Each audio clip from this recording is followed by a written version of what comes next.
Hunza versus Nagar کی جنگ آج نہیں، لیکن اس کا رشتہ ہماری تاریخ سے اتنا مضبوط ہے کہ یہ آج بھی زندہ ہے۔ ہنزا اور نگر اسٹیٹ ایک زمانے میں بہت ہی اسٹرانگ اینیمیز تھے، لیکن یہ ایک ہی رائل بلڈ لائن سے تھے۔ یہ کہانی ہے ٹراکان ڈائنیسٹی کی، جس نے تقریباً 900 سال تک شمالی پاکستان یعنی گلگت بلتستان کی تاریخ کو تشکیل دی۔ یہ کہانی شروع ہوتی ہے ایک فارسی شہزادے سے جس کا نام تراکان تھا۔ کہا جاتا ہے کہ صدیوں پہلے یہ شہزادہ فارس سے نکلا، کچھ کہتے ہیں بغاوت کے بعد، کچھ کہتے ہیں امن کی تلاش میں۔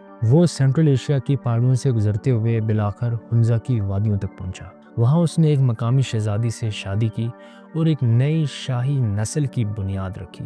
یہی نسل آگے چل کر 2 ریاستوں میں بڑھ گئی، ہنزا اور نگر۔ 2 ریاستیں، ایک خون لیکن مسلسل جنگ میں، طاقت، زمین اور وقار کے لیے۔ ہنزا نے بلتت اور التت کے عظیم قلعے تعمیر کیے، جو صرف اینٹوں کے ڈھیر نہیں بلکہ ان کی حکمت، طاقت اور برتری کی علامت تھے۔ قافلوں سے ٹیکس لیتے اور شہر ریشم کے ذریعے چین کی راہ پر کنٹرول رکھتے۔ ہنزا کا زور چین کے دروازے پر تھا، اور اسی طرح نگر نے شمال کی طرف تجارت کے اہم دروازے سنبھال رکھے تھے۔ نگر ریاست کے بعد اندرون گلگت بلتستان کے اہم زمینی راستوں پر کنٹرول تھا، جو ہنزا کے لیے ممکن نہیں تھا۔